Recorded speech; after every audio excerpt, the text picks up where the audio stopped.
कहने आया हूं कि भ्रष्टाचार, घोटालों और अत्याचार से छत्तीसगढ़ को भाजपा ही बचा सकती है और कोई नहीं बचा। छत्तीसगढ़ चुनाव को लेकर बीजेपी की क्या तैयारी है, इस बात का अंदाजा इसी बात से लगाया जा सकता है कि खुद बीजेपी के चाणक्य सरकार के खिलाफ आरोप पत्र लेकर आए हैं। केंद्रीय गृह मंत्री अमित शाह ने भ्रष्टाचार से लेकर महिला अत्याचार और हजारों करोड़ के कथित घोटालों के आरोप लगाए। उन्होंने कांग्रेस की वादा खिलाफी, शराबबंदी और राजीव मितान युवा क्लब को लेकर भी कांग्रेस पर जमकर हमला किया। साथ ही 2023 में बीजेपी की सरकार लाने का आह्वान किया। केंद्र में मजबूत भारतीय जनता पार्टी की एनडीए की सरकार बनेगी, परंतु उसके पहले छत्तीसगढ़ में पूर्ण बहुमत की भारतीय जनता पार्टी की सरकार बनेगी और फिर एक बार छत्तीसगढ़ का विकास का रास्ता जो घपले, घोटाले, अत्याचार और दिल्ली के दरबार के एटीएम बनाकर छत्तीसगढ़ को विकास के रास्ते से भटका दिया है, उसको फिर से एक बार विकास के राजमार्ग पर चढ़ाने का काम छत्तीसगढ़ की जनता को करना है। आरोप पत्र पेश करने के दौरान पूर्व सीएम रमन सिंह, अरुण साव और आरोप पत्र समिति के अध्यक्ष अजय चंद्राकर भी जमकर कांग्रेस सरकार पर गरजे। इसके साथ ही बीजेपी ने थीम सॉन्ग भी जारी किया, जिसमें बदलबो बदलबो का नारा गूंज रहा था। इधर बीजेपी के कार्यक्रम के तुरंत बाद कांग्रेस भी एक्शन में नजर आई। प्रेस कॉन्फ्रेंस कर कांग्रेस ने सारे आरोपों पर पलटवार किया, तो राजधानी आए राहुल गांधी भी बीजेपी की केंद्र सरकार पर हमलावर हुए।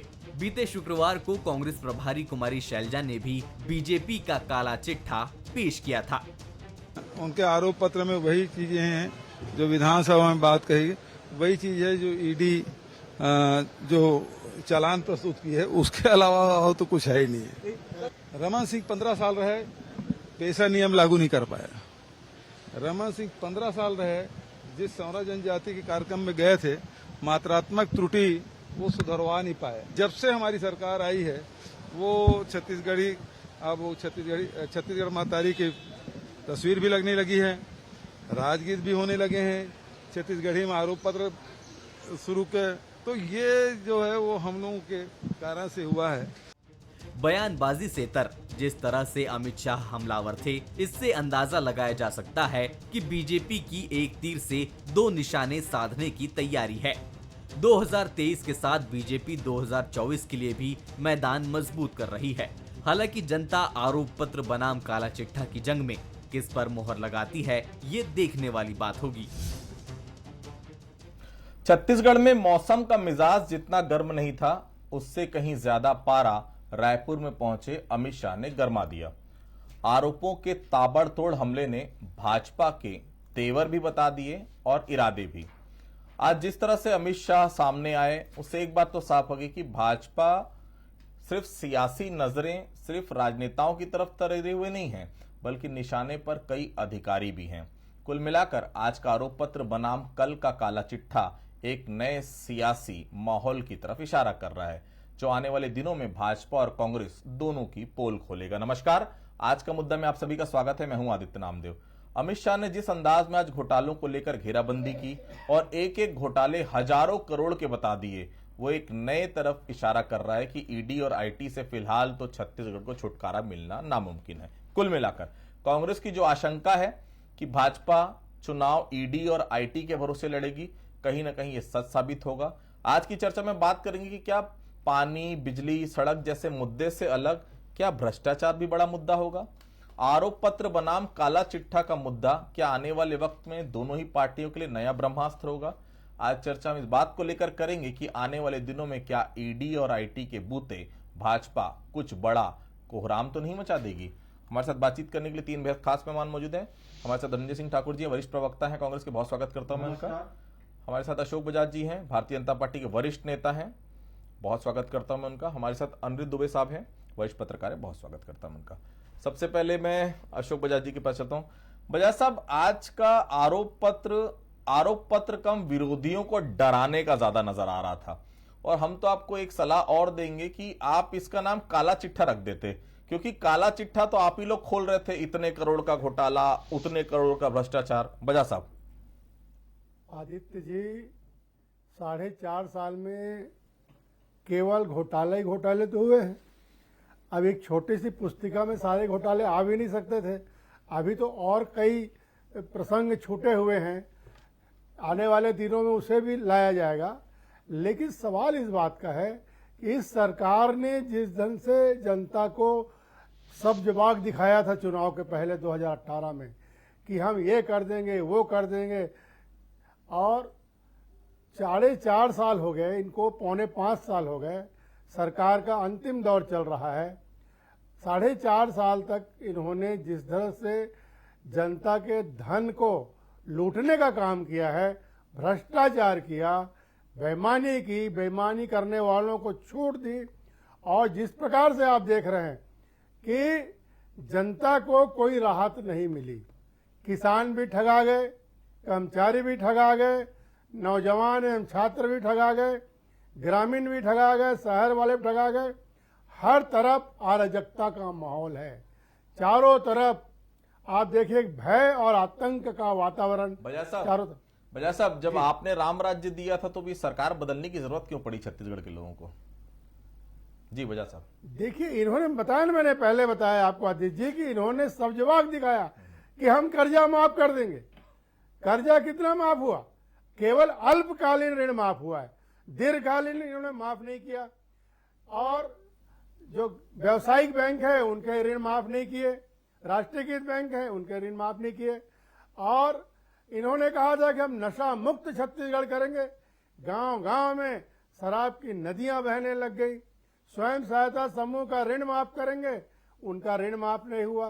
बेरोजगारों को भत्ता देने का काम अभी अभी शुरू हुआ है और 4.5 साल तक नहीं मिला। इसके लिए जिम्मेदार कौन है? और जो बेरोजगारी भत्ता दिया जा रहा है, ये भी इतने कठिन नियम हैं कि उसमें जिसका नाम आ गया उसको हम दुर्भाग्यशाली कहें या सौभाग्यशाली कहें। लेकिन जी जी धनंजय जी, आज आपको डर तो नहीं लग रहा है? हमको तो जानकारी मिली कि अमित शाह के भाषण सुनने के लिए कई नेता घबराए हुए थे, कब किसका नाम न ले दें, पूरे भाषण पर नजर बनाए हुए थे आपके लोग। धनंजय जी देखिए आदित्य जी, भारतीय जनता पार्टी के पास इस प्रदेश में बताने को कुछ भी नहीं है। मुझे बड़ा अचरज लगा कि भारतीय जनता पार्टी जो 15 साल सत्ता में थी, वो इस चुनाव की शुरुआत के पहले ही क्लीन बोल्ड हो गई। इनको तो पहले ये बताना था कि 15 साल में उनकी सरकार ने क्या क्या काम किया है। लेकिन 15 साल में कमीशन खोरी, भ्रष्टाचार, किसानों पे अत्याचार के अलावा कुछ किए नहीं, तो क्या काम बताते। और आरोप पत्र जारी किए, तो मुझे इस आरोप पत्र को आपको चैनल में दिखाना चाहूंगा।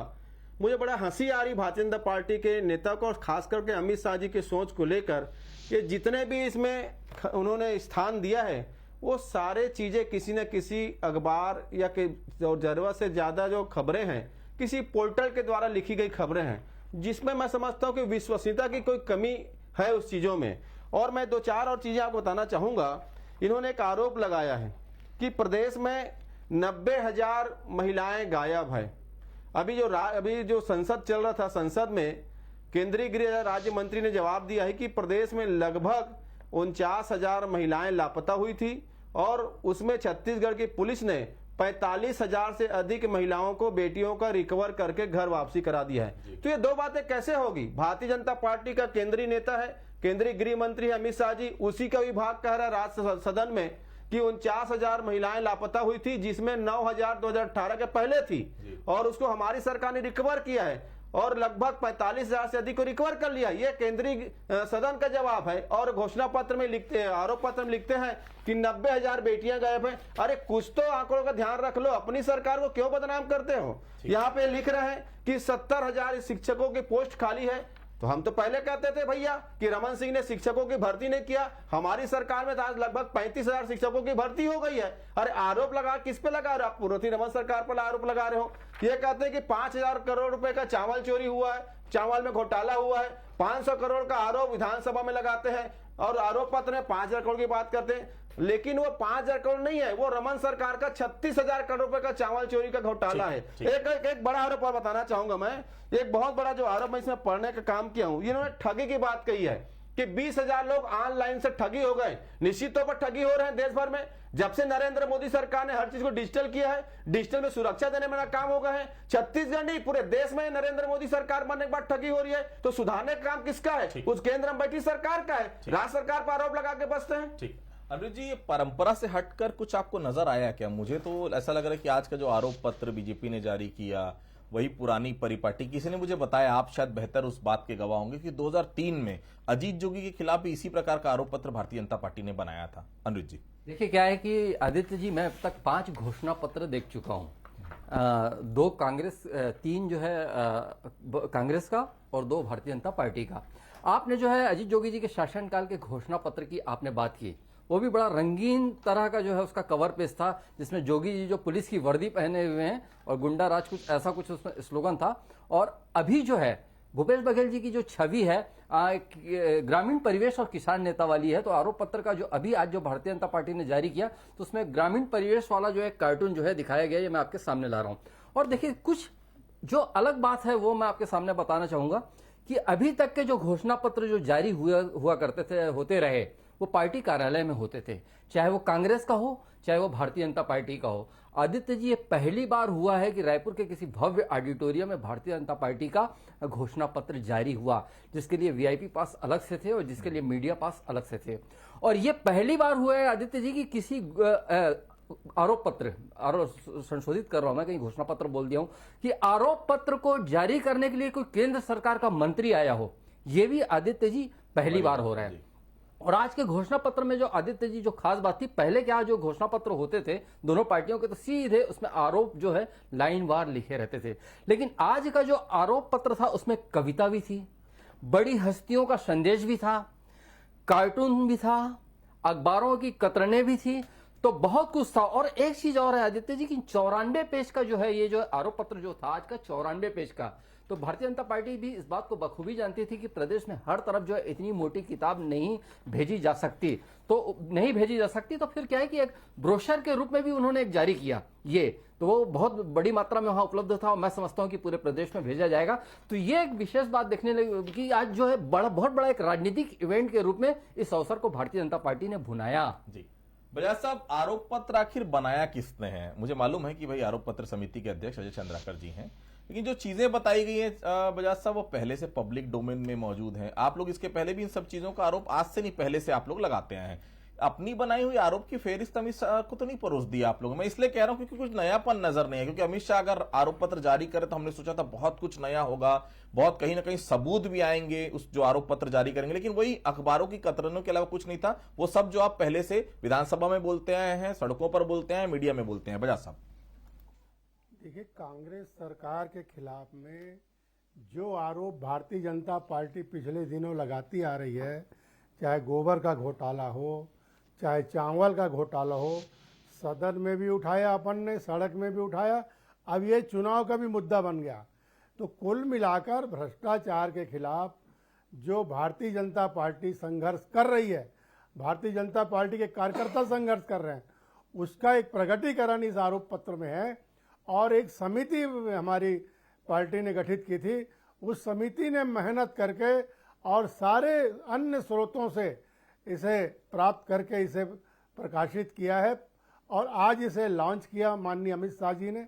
आप देखेंगे कि दुनिया भर के लोगों ने इस आरोप पत्र को देखा और न केवल छत्तीसगढ़ बल्कि छत्तीसगढ़ के बाहर भी आरोप पत्र आज चर्चा में आ गए हैं कि ये सरकार ने जिस ढंग से अपने बारे में बहुत अच्छा कर रहे हैं, ये कर रहे हैं, वो कर रहे, छवि बनाई सुना इसको आपने आरोप पत्र को एक बड़ा इवेंट बना दिया। बजाज साहब वही बोल रहे थे, अनिरुद्ध साहब भी बड़ा इवेंट बनाने में वैसे भी भारतीय जनता पार्टी माहिर रहती है। घनश्याम जी, माफ कीजिएगा, धनंजय जी, आप लोगों ने जो काला चिट्ठा जारी किया मैं पढ़ रहा था, लेकिन मोदी सरकार के काला चिट्ठा को आप यहां पर जारी करके क्या बताना चाह रहे थे? राज्य का चुनाव, राज्य की बात कीजिए, और 15 साल की भ्रष्टाचार की आप बात कर रहे हैं, क्या प्रासंगिक है? भाई 15 साल इन्होंने भ्रष्टाचार किया, काम किया, नहीं किया, इसीलिए तो 15 सीटों पर सिमट गए, फिर उस पर चर्चा करने का क्या मकसद? धनंजय जी, देखिए, सबसे बड़ी बात, मोदी जी के छत्तीसगढ़ से क्या लेना देना है? भाई भाजपा के 9 सांसद इस प्रदेश की जनता ने चुनकर केंद्र की सरकार भारतीय जनता पार्टी को दिया है, और नरेंद्र मोदी सरकार के जो सौतेला विवाह छत्तीसगढ़ के साथ है, तो निश्चित तौर पर अगर छत्तीसगढ़ की जनता ने केंद्र सरकार को मदद की है, तो क्या सवाल नहीं उठता कि जो सड़कें 18 करोड़ में बनती थी कुल 1 किलोमीटर, उस सड़क को नरेंद्र मोदी जी की सरकार 250 करोड़ में बना रही है। मतलब समझ सकते हैं 250 करोड़ में कितने सड़क बनेंगे। 1 किलोमीटर सड़क बनाने का खर्चा 18 करोड़ था। इतना अकूत भ्रष्टाचार किए, ये हम नहीं कह रहे, सीएजी का रिपोर्ट बता रहा है कि नरेंद्र मोदी की सरकार ने 250 करोड़ रुपए उस 1 किलोमीटर सड़क बनाने में खर्च कर दिया। आप बात करते हैं द्वारिका प्रोजेक्ट माला का, बात कर लीजिए भारत माला प्रोजेक्ट की। जो भारत माला प्रोजेक्ट में 1 किलोमीटर सड़क 15 करोड़ बनना था, वो प्रति किलोमीटर 32 करोड़ में नरेंद्र मोदी सरकार बना रही है। आयुष्मान भारत योजना के नाम से पूरे देश के जनता को ठगने का नरेंद्र मोदी सरकार ने किया है। 3 ऐसे नंबर में 9 लाख रजिस्ट्रेशन कर दिया गया। करोड़ों रुपए की हेराफेरी नरेंद्र मोदी सरकार ने उसमें किया। 88,000 लोग जो संसार में नहीं है, अरे जीवित लोगों को तो लूट रहे नरेंद्र मोदी की सरकार। मृतक लोगों के नाम से भी भ्रष्टाचार करी नरेंद्र मोदी की सरकार। अयोध्या डेवलपमेंट, जहां श्री राम जी के नाम से चंदा भाजपा खाते रही है, और जब माननीय न्यायालय के आदेश में जब श्री राम जी का मंदिर बन रहा है, वहां डेवलपमेंट के नाम से भारतीय जनता पार्टी सरकार घोटाला भ्रष्टाचार कर रही है। राम मंदिर के जमीन पर भाजपा नेता हेराफेरी कर रहे हैं। मैं छत्तीसगढ़ में आना चाहता हूं। छत्तीसगढ़ में 4,61,000 करोड़ रुपए नरेंद्र मोदी की सरकार ने इस प्रदेश की जनता से वसूल लिया। आपने कहा कि 15 साल के भ्रष्टाचार के विषय में बोलने से क्या होगा। इस प्रदेश की जनता के पैसों को लूटने का 15 साल में रमन सिंह की सरकार ने किया है। 36,000 करोड़ रुपए का नान घोटाला, 20 लाख फर्जी राशन कार्ड बनाया गया। क्या जो मनी लॉन्ड्रिंग बहुत बड़ा उसमें हुआ है, क्या उसकी जांच नहीं होनी चाहिए? नरेंद्र मोदी जी को शिकायत किया गया ना, भूपेश बघेल जी ने शिकायत पत्र के माध्यम से कहा है कि 36,000 करोड़ का जो चावल चोरी हुआ गरीबों का, जो 20 लाख फर्जी राशन कार्ड बने थे, उसकी जांच कीजिए। 6,000 करोड़ रुपए चिटफंड कंपनियों का घोटाला रमन सरकार के संरक्षण में। पनामा में देखिए खाता खोला गया रमन मेडिकल स्टोर के। मतलब इतना कुछ कालाधन कमाया गया कि खाता पनामा खोला गया। क्या इसकी मनी लॉन्ड्रिंग की जांच नहीं होनी चाहिए? बिल्कुल अपराधियों को सजा मिलनी चाहिए, आरोपियों को सजा मिलनी चाहिए। अनुज जी, अमित शाह का आरोप पत्र आपने बहुत ध्यान से पढ़ा होगा, आप उस वक्त वहां पर मौजूद थे। कुछ नया लगा क्या आपको? केवल भ्रष्टाचार के अलावा मुझे तो कुछ नजर नहीं है। और जिस तरह से व्यक्तिगत हमले, उस पोस्टर को आप देख लीजिए, अधिकारियों के नाम, नेताओं के नाम, सब कुछ लिखे गए। क्या जायज है? भाई रमन सिंह के समय अधिकारी उनके प्रिय नहीं थे, भूपेश बघेल की सरकार आई, कुछ अधिकारी उनके प्रिय हो सकते हैं। व्यक्तिगत हमले आने वाले समय में और तेज हो सकते हैं। अनुज जी देखिए, मुझे 2-3 चीज लगी। आज अमित शाह जी का जो है वहां पे जो है आरोप पत्र पर भाषण बहुत लंबा था। और दूसरी बात यह है कि कुछ चीजें रिपीट हुई। उन्होंने महादेव ऐप का नाम जो है 3 से 4 बार लिया। और दूसरी बात है कि ये भी मैंने देखा कि राजनीति में कुछ नेताओं की शैली जो है बहुत आक्रामक हो गई है। उन्होंने कहा कि अगर कहीं परिदृश्य बदला, सरकार बदली तो उल्टा लटका देंगे, ये भी बात थी। तो तथ्य भी थे वहां पे, मैं इससे इनकार नहीं कहा जा सकता, लेकिन एक बहुत तेज आक्रामक स्वरूप था उनका। और एक बात उन्होंने वहां पे कही कि 2004 से 2014 तक मनमोहन सिंह जी की सरकार थी, जिसमें छत्तीसगढ़ को 77,800 करोड़ दिए गए। 2014 से 2023 तक, यानी अभी करीब 9 साल का निकाले हैं, तो मोदी सरकार की तरफ से छत्तीसगढ़ को 3,02,429 करोड़ दिए गए। ऐसे कहीं कुछ तथ्य और तर्क आते हैं तो आदित्य जी तो बड़ा उसका गहरा असर पड़ता है। लेकिन आज ये भी लग रहा था कि आरोप मतलब कोई ऑडिटोरियम नहीं, किसी विशाल मंच से खुले मैदान में मानो किसी बड़े नेता की सभा हो रही हो। बजाज साहब, अब तो आरोप पत्र आप लोगों ने जारी कर दिए। हम लोग को उम्मीद थी कि मंच से आज मुख्यमंत्री के नाम का, जिसको आप मुख्यमंत्री बनाना चाहते हैं अपनी पार्टी की तरफ से, उसका भी नाम का ऐलान हो जाता अमित शाह की तरफ से।